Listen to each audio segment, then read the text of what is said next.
자, 계속합시다. 우리는 지금 세미나리가 있죠. 세미나리 신학 대학원입니다.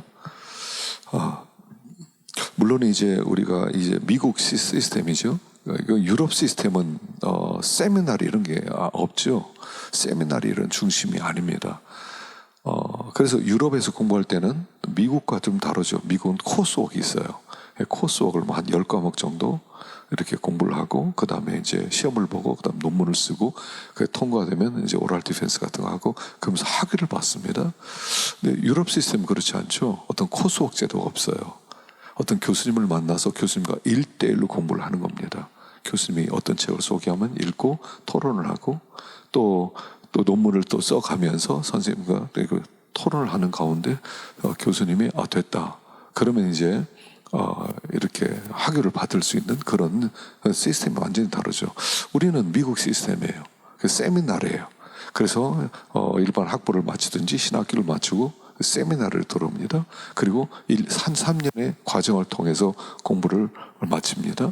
그리고 이제 시험을 보고, 그 다음에 졸업을 한 다음에 강도사 시험을 봐서 설교할 수 있는 자격을 얻고, 그 다음에 목사고시를 봐서 목사가 됩니다. 과정을 하면 돼요. 근데 이게 필요하면서도 좀 문제가 많죠. 그 사람이 진정으로 하나님의 사람으로 변화됐느냐 점검할 방법은 없어요. 그걸 노회에서 해줘야 되는데, 사실 노회에서 그것을 세밀하게 하지를 못하죠. 우리나라 문화 자체가 정적인 문화이기 때문에 아예 좀 주세요. 이 사람 공부도 열심히 하고 괜찮습니다. 그러면 그냥 줘요. 제가 CRC 켈빈에서 공부할 때는 어떻게 거기서 MDB 학생들을 공부를 하냐면, 그 사람이 MDB 하는 3년 동안 공부하면서 이렇게 면담을 합니다. 면담한 걸 다 기록에 남겨요. 시험 다 기록에 남겨요. 그리고 나서 이제 졸업 시험을 보고 이제 강도사, 이제 목사고시를 볼 때 하루 종일 시험을 봐요. 특별히 면접이 참 어려워요. 면접 때 모든 걸 다 물어봅니다. 교리 다 물어봅니다. 인간적인 관계 다 물어보면 다 합니다. 그리고 목사 되는 게 참 어려웠어요. CRC에서 목사 연수 받는 게 참 어려웠습니다. 이제 유럽적인 시스템이죠. 여러분 아시는 것처럼 로이드 존스 목사님 같은 경우는 그분은 신학교를 다닌 적이 없어요. 그런데도 목사입니다. 그 웨스트민스터 채플에서 오랫동안 목회 사역을 할 만큼 아주 탁월한 사람이었어요. 근데 신학교는 안 나왔어요. 도제제도죠. 도제제도예요. 여러분 진짜로 여러분들이 목사로서 인정받으려면 그 교회에서 목사님 한 분 밑에서 10년 이상 동안 뭐 잔소리 듣고 욕 들어먹고 배우고 기도하고 그러는 가운데 비로소 사람이 만들어지는 거예요. 코스 맞췄다고 자격이 갖춰지는 게 아니라 정말 현장 속에서 배우는 게 진짜예요. 그래서 한 교회 밑에서, 한 교회 목사님 밑에서 오랫동안 여러분 이단들은 그렇게 교육시킵니다. 이단들은 신학교 없어요. 신천지 신학교 없잖아요. 구원파 신학교 없어요. 근데도 그들은 그렇게 훈련시켜요. 한 교회에서 오랫동안 10년 동안 그 사람을 보는 겁니다. 훈련을 시키는 겁니다. 설교도 시켜보는 겁니다. 또 봉사도 시키는 겁니다. 헌신도 하게 합니다. 그리고 모든 것을 봤을 때 저 사람이 자격이 있다. 그럼 그 사람에게 안수를 주는 거예요. 근데 이단들은 그렇게 해서 진짜들을 만들어낼 수 있어요. 그 이단들은요, 이 구원파에서 목사 안수다, 목사 받았다, 설교 제대로 하고요. 정말 제대로 헌신된 사람들이 있어요. 이게 이제 한국 기독교의 약점이 아닌가 생각합니다. 예수님은 도제제도였어요. 신학교, 12명 신학교 난 사람 하나도 없어요. 그러나 예수님 밑에서 함께 먹고 살면서 예수님과 똑같이 사는 것을 배웠죠. 굉장히 중요한 제도라고 저는 생각합니다. 이게 어떤 면에서 우리 한국교회뿐 아니라 선교지에서도 마찬가지예요. 선교지에서 이제 신학교를 세우는데, 그래서 신학교에서 학교를 세웁니다. 그래서 신학교 제도를 세워서 서구식 제도를 자꾸 심으려고 그래요. 이제 그것도 굉장히 큰 문제죠. 그래서 그 신학교 제도를 맞춰서 거기서 뭐 훈련을 몇 년도 마치고 뭐 성경도 몇 번 읽고 뭐 거기서 전도도 시키고 뭐 그리고 나서 훈련됐으니까 자 목사 안수 받는다. 완전 서구식 제도가 됐죠. 위험한 제도죠. 그래서 이제 이런 부분들에 대해서 또 우리가 다시 한번 그 생각을 해야 된다는 것이죠. 자, 네 번째 교육 과정의 목적이 있습니다. 첫째는 과거와 연속성이죠. 교육 과정의 가장 우선적 목적은 문화화시키는 겁니다. 문화화는 특정 사회에 효과적으로 참여하는 방식에 대한 훈련이에요. 그래서 과거와 강력한 연속성을 유지하는 데 관심을 기울이고 근데 비공식적 차원이나 무공식적 차원에서 이런 관심은 사람들이 자신의 자녀들이 자신의 소중히 여기는 관습들을 가르칠 때 수많은 방식들을 통해서 표출된다는 사실이죠. 자, 두 번째, 과거를 넘어서는 겁니다. 세대 간의 불연속성이 있어요. 단순히 교육이라고 하는 것이 과거만 그대로 답습하고 이어가면 발전이 없죠. 그래서 교육을 통해서 전통에 대해서 어떤 긍정적인 부분과 부정적인 부분을 같이 보도록 훈련을 받고 그리고 좀 더 변화되고 새로워질 수 있는 그렇게 교육을 시키죠. 그래서 어린아이들은 부모 세대보다 더 많은 그런 더 나아지려고 하는 그런 교육을 받고 있습니다. 그런데 여기에 또 부작용이 있죠. 뭐냐면 이런 교육 체계가 과거와 과거를 대표하는 구세대를 무시하라고 가르친다는 것입니다. 그건 과거야. 그러니까 무시해버려. 너희들은 새롭게. 물론 그 온거지신이 필요하지만 옛 것을 통해서 새 것을 배워나가야 되는데 그런데 옛 것을 무시하고 새 것으로 가라고 할 때 거기에 문제가 생길 수 있다는 것입니다. 세 번째, 다른 문화로의 전환. 과거의 불연속성이죠. 그러니까 이제 이렇게 오늘날 약 3분의 2 세계에서 학교 교육을 통해 다양한 문화를 단일한 문화로 통합시키는 일이 광범위하게 확산되고 있습니다. 이 과정을 밟은 사람들이 다양한 전통적 태도와 행위들에서 벗어나 서구적 가치와 행위들을 받아들이게 합니다. 그래서 서구식 학교의 도입으로 인한 혼란이 엄청나게 증가됐습니다. 자, 뭐냐면 되게 이민자들이에요. 이민자들. 이제 요새는 전 세계가 지구촌이 돼서 막 곳곳에서 이민 가서 살죠. 그리고 이민자들을 위한 교육이 있죠.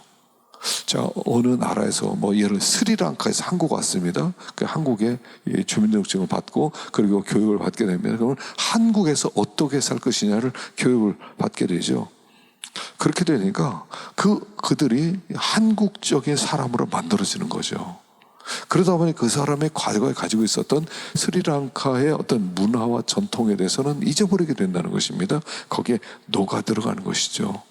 그래서 다른 문화로 전환시키는 과거와 불연속되는 것이 교육과정의 목적 중에 하나다 하는 것입니다. 그래서 어떤 이런 새로운 곳에서 교육을 받아들이면서 그들이 배운 그 가치가 삶을 살아가는데 절대적으로 적합한 방식이다. 그것만 해야 된다라고 주장할 수 있다는 것입니다. 자, 네 번째, 그럼 도피냐 참여냐는 것입니다. 일단의 교육 과정들은 그 참여자들로 하여금 최소한 일정한 기간 동안이나마 실제 세계로부터 다소 인위적 사상과 이념의 세계로 도피할 수 있게 할 수 있습니다. 이러한 일은 교사나 학생 모두에게 무의식적으로 발생하는데 이는 인위적으로 제도화된 체제 속에서 진행되고 있는 일과 실제 삶 속에서 진행되고 있는 일과는 간격이 큰 것이라는 거예요. 그러니까 우리가 이제 학교를 다닙니다.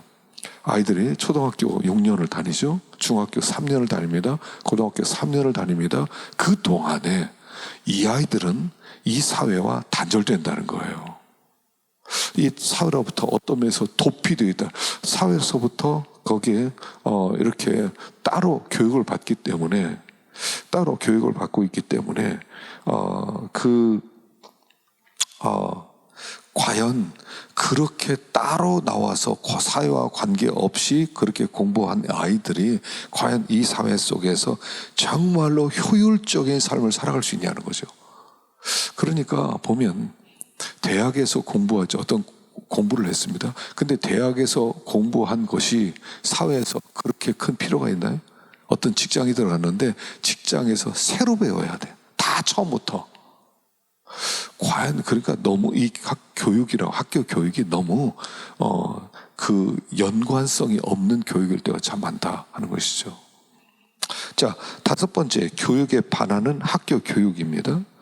자, 서구 세계 학교 교육이란 교육 과정의 중요한 부분을 효율적이게 만들고 활용할 목적으로 서구 사회에서 발전시켜온 공식적 교육 기술이죠. 이런 교육 과정은 각 가정의 어린 아이들을 전문가들에게 맡기는 것입니다. 이런 일을 위해서 대규모 기관들이 설립되고 건물이 건설되고 한층 전문화된 과정들이 발전되죠.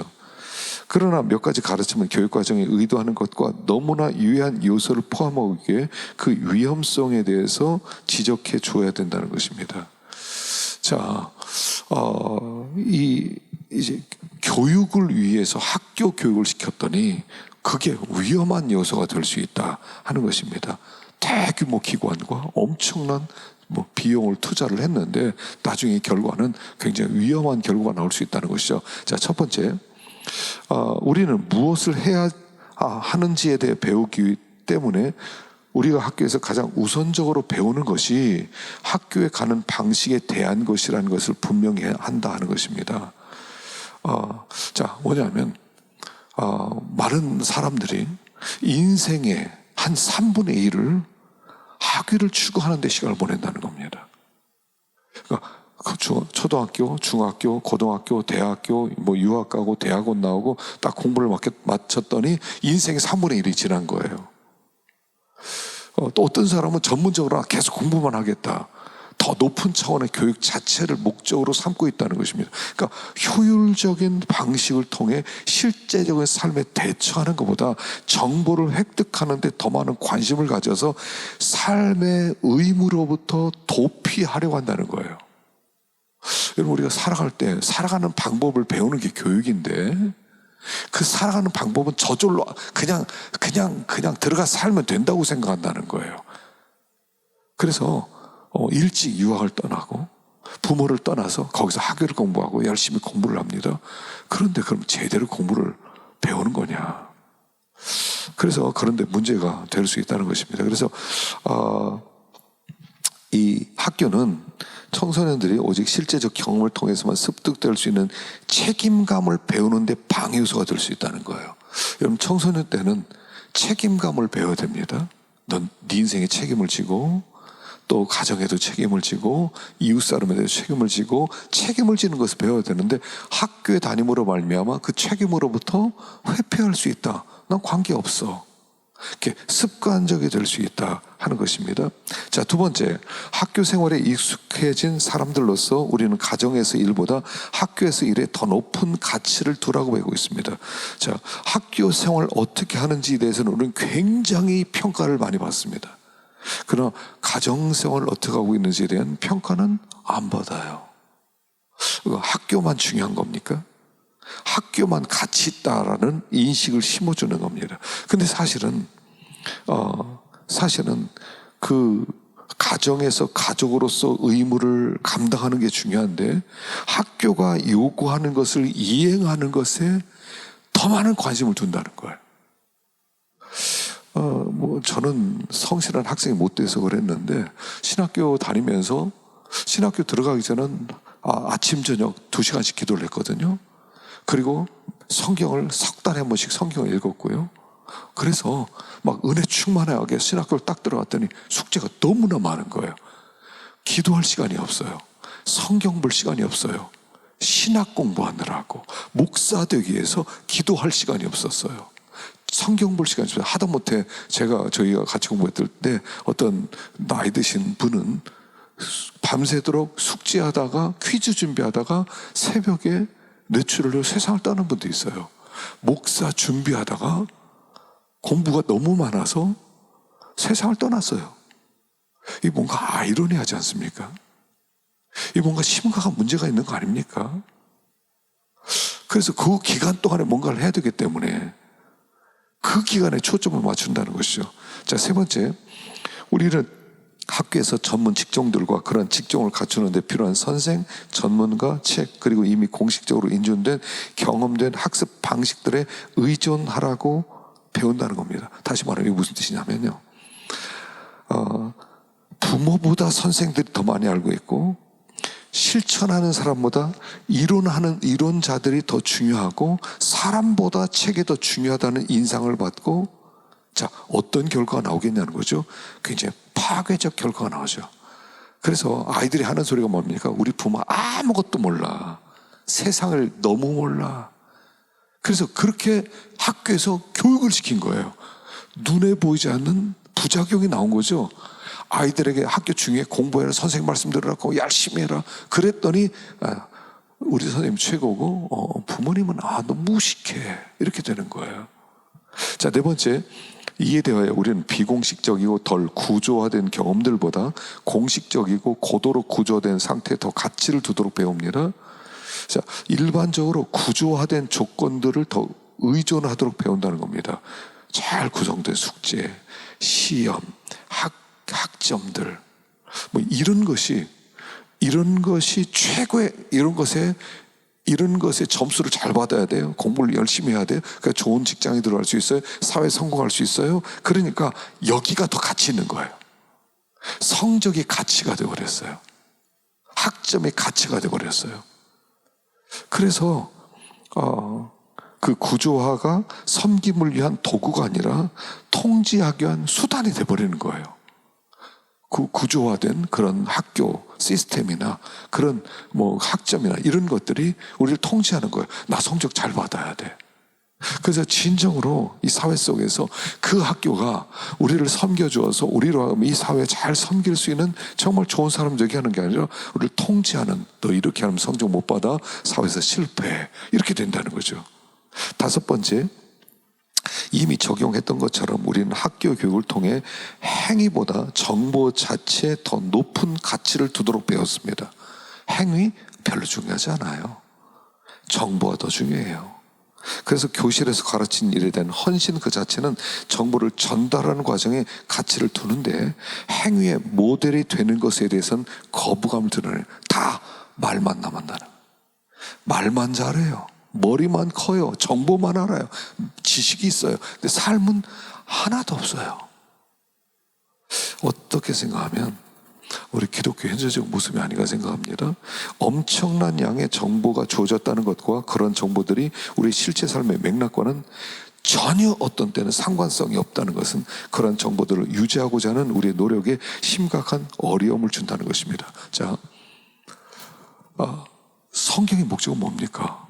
하나님의 사람으로서 하나님을 사랑하고 이웃을 섬기고 사랑하고 하나 되는, 함께 살아가도록 만드는 게 성경의 목적이에요. 함께 사는 일.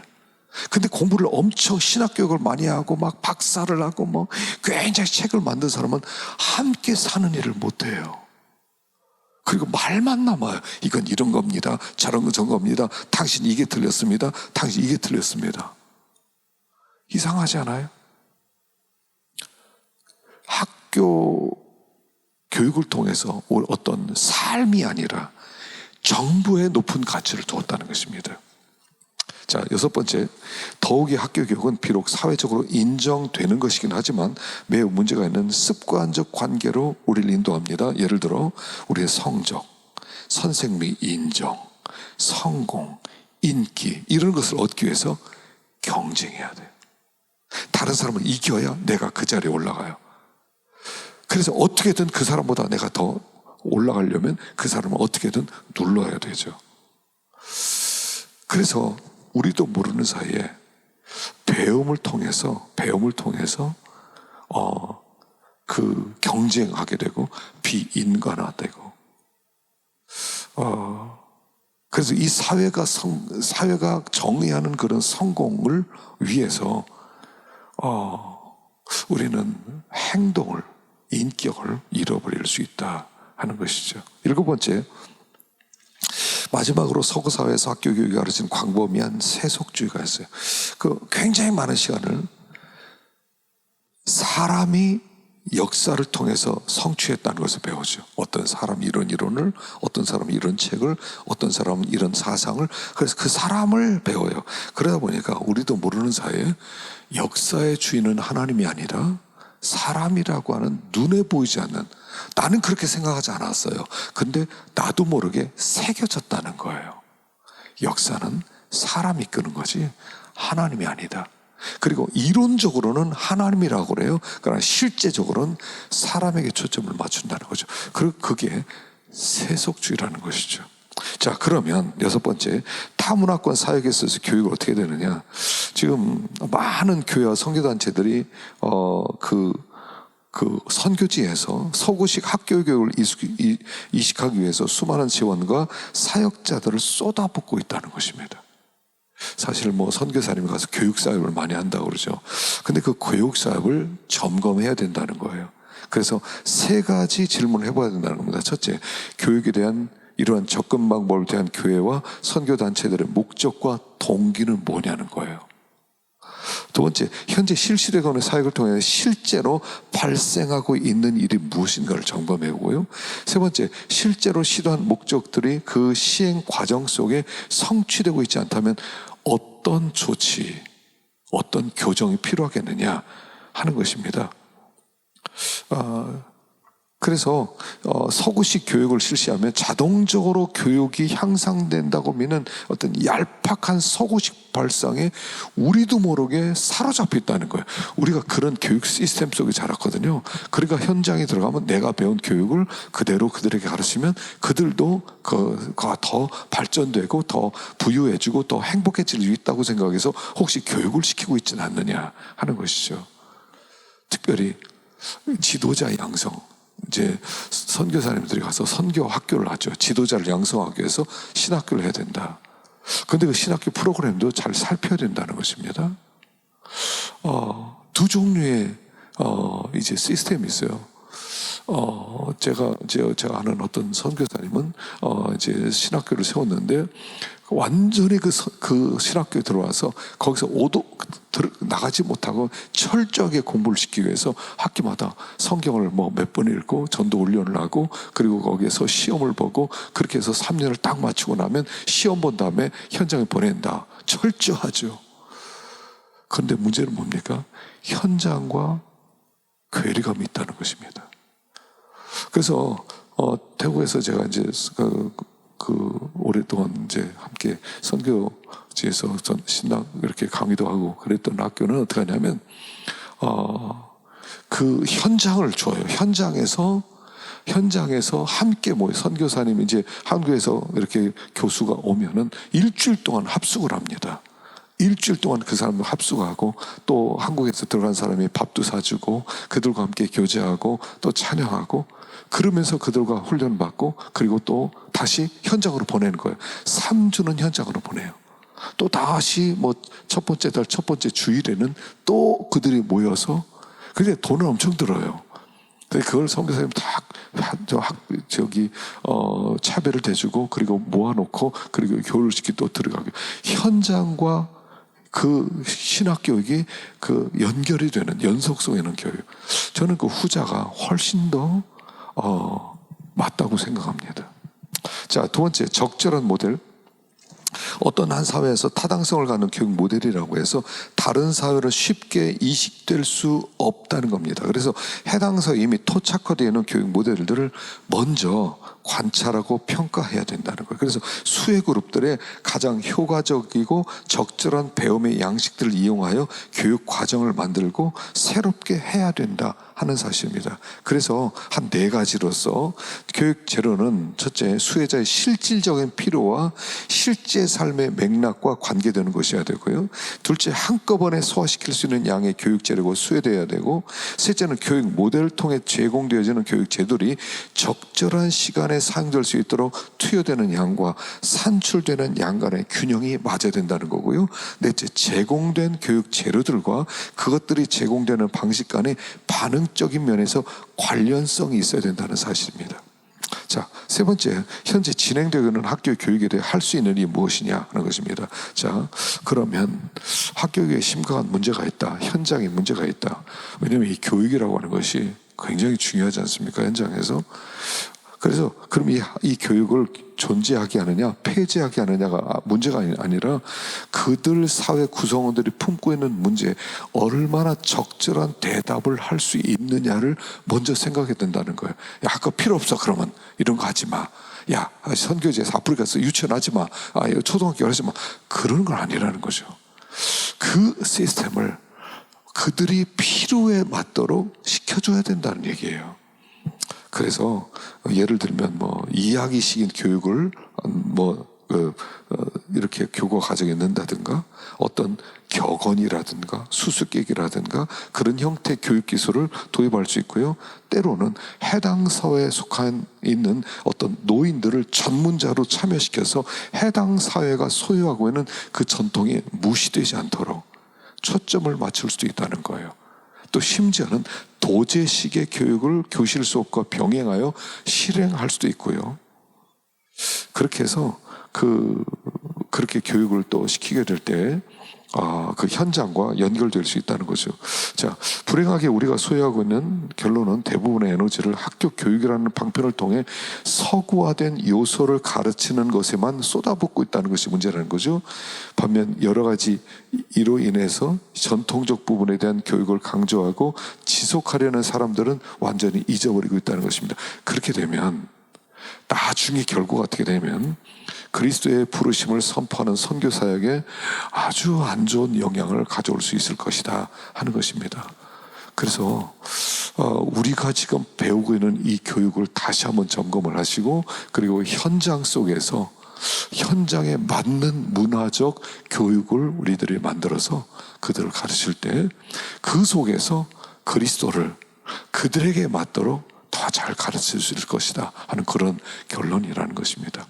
자, 오늘 수고하셨습니다. 또 다음 시간에 뵙겠습니다.